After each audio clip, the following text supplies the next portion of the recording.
Welcome to Mani talkies. Second chance இது வந்து துருக்கி நாட்டு திரைப்படம். 2016ஆம் ஆண்டு ரிலீஸ் ஆன திரைப்படம்.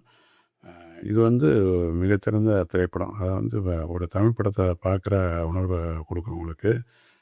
இந்த படத்தோட டைரக்டர் தான் வந்து ஹீரோவாக நடிச்சிருக்காரு. இங்கே நம்ம தமிழ் சினிமா எப்படி பாக்யராஜ் சார் மாதிரி, அதே மாதிரி இவர் நடிக்கிற டைரக்ட் பண்ண படத்தில் போனால் ஹீரோவாக தான் இவர் நடிச்சிருக்காரு.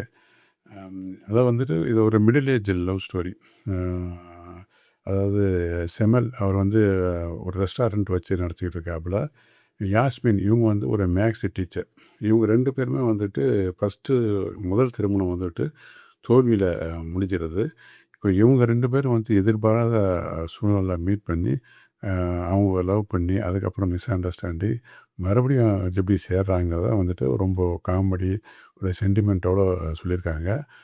அந்த டீச்சருக்கு வந்துட்டு 16 வயசில் வந்துட்டு ஒரு பொண்ணு இருக்கா. அதே மாதிரி வந்து இவருக்கு வந்து ஒரு செமல் ரெஸ்டாரண்ட் வச்சு நடத்துகிற இல்லையா ஹீரோ, அவருக்கு வந்து ஒரு 15 வயசில் வந்துட்டு ஒரு பையன் ஒருத்தன் இருக்கான். இப்போ இவங்க தான் வந்துக்கிட்டு அவங்களுக்குள்ள வந்துட்டு ஒரு அதாவது வீடியோ சாட் மூலமாக வந்து ஒரு மிஸ் அண்டர்ஸ்டாண்டிங் ஆகி அதுக்கப்புறம் வந்து 2 பேரும் வந்து மீட் பண்ணி லவ் பண்ண ஆரம்பிக்கிறாங்க. அதுக்கப்புறம் ஒரு தவறான புரிதல் ஆகிட்டு பிரிகிறாங்க. பட் மறுபடியும் வந்து ஒன்றா சேர்றாங்கிறது அந்த கதை உங்களுக்கு. பட் அந்த பொண்ணோட அதாவது ஹீரோயின் கேரக்டருடைய பொண்ணு வந்து லவ் எக்ஸ்பெக்ட் பண்ணியிருப்பாள். இப்போ வந்து இந்த ஹீரோவுடைய பையன் அவன் வந்து இந்த கிளைமேக்ஸ் சீனில் வந்துட்டு ஒரு எதிர்பாராத ட்விஸ்டெல்லாம் வச்சுட்டு ஒரு ஒரு அருமையான ஒரு சென்டிமெண்ட்டோட படத்தை அமைச்சிருப்பாங்க.